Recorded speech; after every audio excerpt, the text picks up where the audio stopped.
Hai guys, kembali lagi bersama Ane di channel KGP. Pada video kali ini, Mimin akan menceritakan alur cerita manhwa BTTH yang berkisah tentang perjalanan Xiaoyan menuju dataran tengah. Bagaimana kisahnya? Inilah dia, cekidot. Cerita diawali dengan diperlihatkannya sebuah rombongan kereta kuda yang dipimpin oleh seorang gadis cantik. Sementara di dalam salah satu kereta terlihat seorang pemuda yang sedang membuka matanya. Saat itu dia merasakan sakit di seluruh tubuhnya. Dia adalah MC kita, yaitu Xiaoyan. Kemudian ketika Xiaoyan masih kebingungan di mana dirinya berada saat itu, datanglah seseorang. Orang tua ini sangat senang karena akhirnya anak muda yang ada di hadapannya saat itu sudah terbangun dari pingsannya, padahal sedang terluka cukup parah.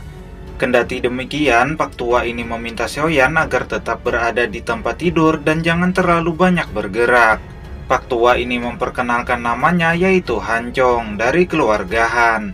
Di sini beliau memberitahu Bang MC bahwa sebelumnya ketika dalam perjalanan mereka menemukannya sedang tak sadarkan diri di tengah gurun pasir. Pada saat itu jika mereka datang terlambat maka mungkin saja Bang MC sudah menjadi mangsa binatang serigala gurun. 以为你还得好几天才能缓过来，没想有狼群出没。哼，看这伤势。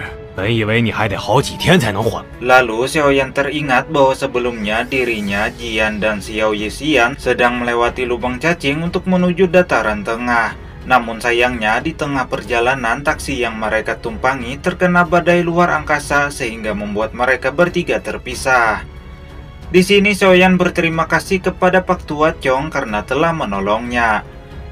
Pak Tua ini mengatakan agar tidak perlu berterima kasih kepadanya karena nona kedua keluarga Han mereka lah yang memerintahkan untuk menyembuhkan Xiaoyan. Kemudian terdengar suara seorang gadis yang memerintahkan bahwa mereka akan berkemah di tempat tersebut. Bang MC yang penasaran sangat kepo dengan gadis tersebut. Pak Tua Chong memberitahu bahwa gadis itu adalah nona kedua dari keluarga Han. Ketika melihat Xiaoyan yang sudah sadarkan diri bahkan bisa berjalan membuat gadis ini sangat kagum kepadanya. Dengan malu-malu kucing, Bang MC berterima kasih atas bantuan yang gadis ini berikan. Namun si nona malah memperkenalkan namanya yaitu Hansu, yang mana nona ini memimpin pasukan perjalanan tersebut.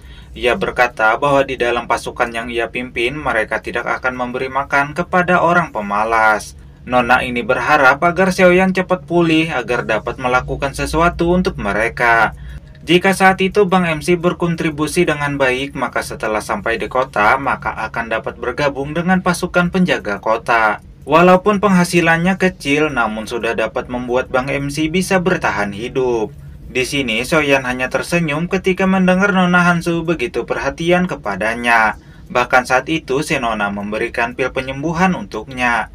Sehingga membuat Xiaoyan sedikit termenung karena secara tiba-tiba ia merasakan perasaan yang begitu akrab terhadap gadis tersebut. Setelah Nona Hansu menjauh, Pak Tua Chong lantas menggoda Xiaoyan karena telah terpesona oleh Nona Hansu. Beliau meminta Xiaoyan agar jangan merasa malu karena di seluruh pasukan yang ada di sana tak ada satupun yang dapat menolak pesona dari Nona Hansu. Namun Xiaoyan hanya tersenyum, lalu ia berkata bahwa ada sesuatu yang ia ingin tanyakan kepada Pak Tua Chong. Singkat waktu, malam pun tiba. Di sini Pak Tua Chong tidak menyangka bahwa sebelumnya Bang MC mengalami badai luar angkasa sehingga terluka cukup parah. Namun ia sangat kagum karena Xiaoyan mampu melarikan diri. Xiaoyan menceritakan bahwa jika bukan karena perisai api yang ia miliki, maka mungkin saja dirinya sudah hancur oleh badai luar angkasa tersebut. Padahal dirinya baru pertama kali pergi melalui lubang cacing. Karena Xiaoyan bukan berasal dari wilayah itu, Pak Tua Chong lantas bertanya kemanakah Bang Xiaoyan akan pergi. Xiaoyan memberitahu tujuannya yaitu pergi ke wilayah dataran tengah atau dikenal dengan sebutan Danta. Pak Tua Chong berkata bahwa Danta adalah wilayah yang sangat jauh dari tempat mereka berada saat itu. Walaupun menggunakan lubang cacing luar angkasa juga akan membutuhkan waktu yang cukup lama. Kemudian karena malam sudah larut, Pak Tua Chong mengajak Xiaoyan untuk beristirahat dan akan melanjutkan pembicaraan mereka pada esok harinya. Saat ini Xiaoyan menebak jika Xiao Yexian dan Jian seharusnya sudah sampai di dataran tengah. Ia berencana akan menemui mereka di sana. Karena jarak tempatnya berada saat itu masih jauh sehingga dirinya memutuskan untuk memulihkan diri terlebih dahulu. Sekalian mencari informasi keberadaan kuil Aula Jiwa. Selain itu, ia juga harus menemui teman lama Abah Yalau yaitu Peng Zonzi. Sembari menatap langit, Bang MC sangat merindukan Sun Er dan tidak sabar lagi untuk bertemu dengannya. Esok harinya, Xiaoyan dan rombongan melanjutkan perjalanan. Kemudian ketika mereka berada di lembah 10.000 ular, Nona Hansu menghentikan langkah kudanya. Ia memerintahkan pasukan agar menyiapkan garam untuk mengusir ular yang akan mengganggu mereka. Pak Tua Chong menjelaskan bahwa lembah itu adalah lembah 10.000 ular dan termasuk wilayah ular iblis yang dipimpin oleh Master Du Huang yang bernama Komandan Siamang. Orang itu memiliki kemampuan mengendalikan semua jenis ular berbisa. Adapun setiap rombongan yang melewati lembah tersebut harus menyetorkan uang bayaran. Jika tidak, maka jangan berharap akan keluar dengan selamat. Di tengah pembicaraan Xiaoyan dan Pak Tua Chong, tiba-tiba saja langit berubah menjadi gelap serta terlihat banyak ular bermunculan dari celah batu di dalam lembah tersebut. Di atas langit yang gelap terlihat sosok aneh yang dikenal dengan sebutan Komandan Xia. Orang ini berkata jika rombongan Xiaoyan ingin lewat maka harus bayar. Agar tidak terjadi masalah, Pak Tua Chong lantas menyerahkan amplop berisi duit sekitar 10 juta rupiah. Komandan ini sangat senang karena Pak Tua Chong sudah mengerti dengan aturan di lembah tersebut. Akan tetapi, walaupun Pak Tua Chong sudah membayar uang, rupanya ketika melihat Nona Hansu yang begitu cantik dan mempesona membuat Komandan Xia menginginkannya. Dengan tatapan penuh kemusuhan, orang ini mencoba menggoda Hansu. Tentu saja si Nona yang tidak menyukai hal itu langsung menyerangnya. Namun karena si Nona hanya berada di ranah doang, ia dapat dikalahkan dengan begitu mudahnya.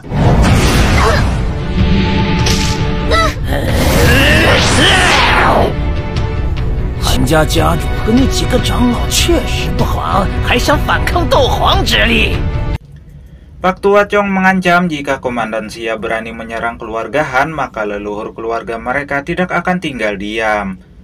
Rupanya Komandan Xia sendiri menyadari hal tersebut. Namun jika dia berhasil menghabisi semua orang yang ada di tempat itu dan membawa Nona Hansu ke wilayahnya, maka tidak akan ada yang mengetahui perbuatan yang ia lakukan. Kemudian ia memerintahkan ribuan ular untuk menyerang. Sementara Babang Xiaoyan, dirinya berpura-pura bersembunyi di dalam kereta, lantas menyerang semua ular itu dari kejauhan. Pak Tua Chong sangat senang karena ada orang kuat lewat membantu mereka. Terlihat ribuan ular itu langsung menjadi abu ketika terkena api geok berwarna hijau yang muncul secara tiba-tiba. Komandan Xia sangat marah karena ada yang berani melawannya. Lalu tiba-tiba muncul sebuah kekuatan yang terbentuk dari api giok berwarna hijau di langit, diiringi dengan sebuah suara yang memerintahkan agar Komandan Xia segera mundur. Namun orang ini tidak menghiraukannya, ia malah menyerang ke arah Nona Hansu. Alhasil sebelum tangan Komandan Xia menyentuh si Nona, tubuhnya dihantam oleh sebuah kekuatan yang sangat kuat. Pak Tua Chong sangat terkejut karena kekuatan orang misterius itu sangatlah kuat, bahkan dapat membuat Komandan Xia yang berada di ranah Du Huang terluka. Sementara Komandan Xia menyadari bahwa sepertinya orang misterius yang menyerangnya saat itu adalah seorang alkemis karena menggunakan kekuatan jiwa. Kemudian orang misterius ini kembali menyerang sehingga membuat Komandan Xia langsung melarikan diri. Semua orang sangat senang karena akhirnya mereka terselamatkan. Nona Hansu sangat berterima kasih atas pertolongan orang misterius tersebut. Kemudian Pak Tua Chong memberitahu bahwa sepertinya orang misterius itu sudah pergi. Kemudian si Nona menanyakan keadaan Xiaoyan. Pak Tua Chong memberitahu bahwa Xiaoyan sedang bersembunyi di dalam kereta karena ketakutan oleh ribuan ular yang sebelumnya bermunculan. Benar saja, ketika si Nona memeriksa ke dalam kereta, Bang MC berpura-pura ketakutan sehingga membuat si Nona tidak yakin jika orang misterius tadi adalah Xiaoyan. Setelah si Nona menjauh, Xiaoyan akhirnya dapat menghela napas lega. Ia tidak menyangka bahwa Nona Hansu memiliki insting yang begitu tajam, bahkan aktingnya hampir saja ketahuan. Pada malam harinya di perkemahan, kejadian pada siang tadi menjadi topik utama pembicaraan orang-orang. Mereka tidak menyangka bahwa Komandan Xia melarikan diri dengan memalukan. Mereka menebak bahwa orang misterius yang menolong mereka saat itu setidaknya adalah seorang alkemis tingkat 6. Mereka menyayangkan tidak bisa melihat orang misterius tersebut, yang mana seorang alkemis tingkat 6 sangatlah sulit untuk dijumpai. Bahkan kepala alkemis di keluarga Han sendiri masih berada di tingkat 5.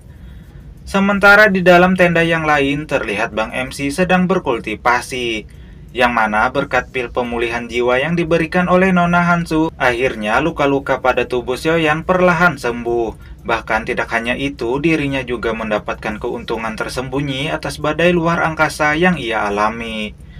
Lalu tak lama terdengar suara keributan dari arah lain. Rupanya saat itu Pak Tua Chong mendapatkan pesan dari keluarga Hong, yang mana salah satu anggota keluarga Hong menginginkan dua nona muda dari keluarga Han. Xiaoyan yang kepo lantas menanyakan tentang masalah yang telah terjadi. Kemudian Pak Tua Chong memberitahu bahwa keluarga Hong adalah saingan dari keluarga Han. Namun beberapa tahun terakhir muncul seorang jenius di keluarga Hong yang bernama Hong Chen. Diketahui bahwa Hong Chen merupakan murid dari Papiliun Guntur Angin, sehingga membuat status keluarga Hong naik. Lalu saat itu dia menerima pesan bahwa Hong Chen menginginkan dua nona muda dari keluarga Han mereka. Walaupun mereka tidak dapat menerimanya, tetapi di dataran tengah Papiliun Guntur Angin dianggap sebagai kekuatan kelas 1, sehingga berkatnya membuat keluarga Hong berkembang pesat. Nona Hansu yang merasa kesal langsung menghancurkan surat yang ia terima. Si Nona menebak bahwa tujuan utama keluarga Hong adalah untuk menguasai kota Tianbe.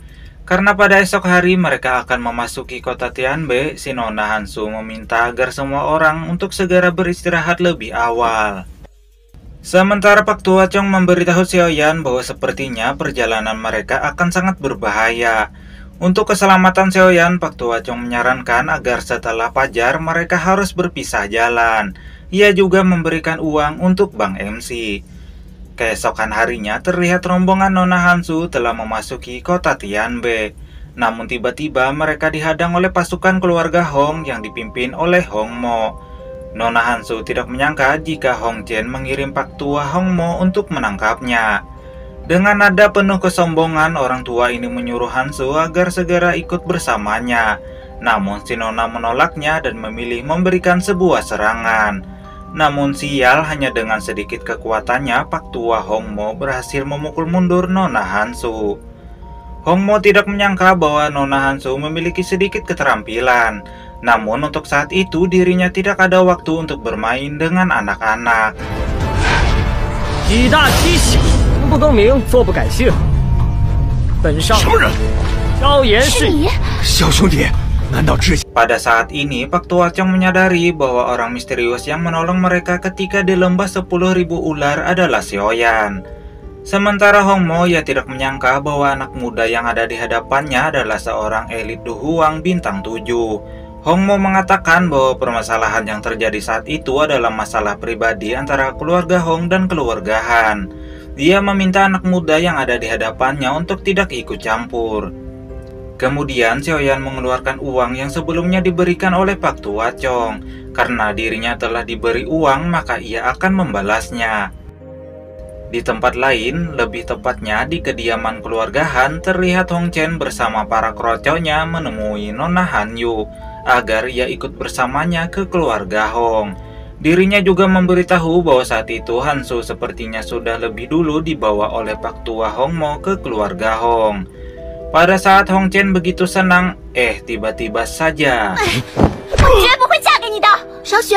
你不可能！我明明派了红木去抓你。姐，我没事。 Alhasil Hong Chen terkena ciuman dari sepatu berduri milik Nona Hansu. Di sini Hong Chen tidak menyangka bahwa Hansu bisa berada di sana, padahal dia sudah memerintahkan Hong Mo untuk menangkapnya. Lalu tak lama Xiaoyan muncul membawa Hong Mo yang sudah terkapar. Sontak saja hal itu membuat Hong Chen marah besar karena ada seorang bocah yang begitu berani menyerang anggotanya. Nona Hansu memberitahu Hanyo bahwa pemuda yang ada di hadapan mereka saat itu adalah orang yang telah menolongnya. Lalu Xiaoyan menyapa Nona Hanyu karena mereka sudah lama tidak bertemu. Lalu cerita pun bersambung. Itulah tadi alur cerita manhwa BTTH Part 1. Perjalanan Xiaoyan menuju dataran tengah untuk bertemu gadis pujaan hatinya. Sampai jumpa di part berikutnya. Bye-bye.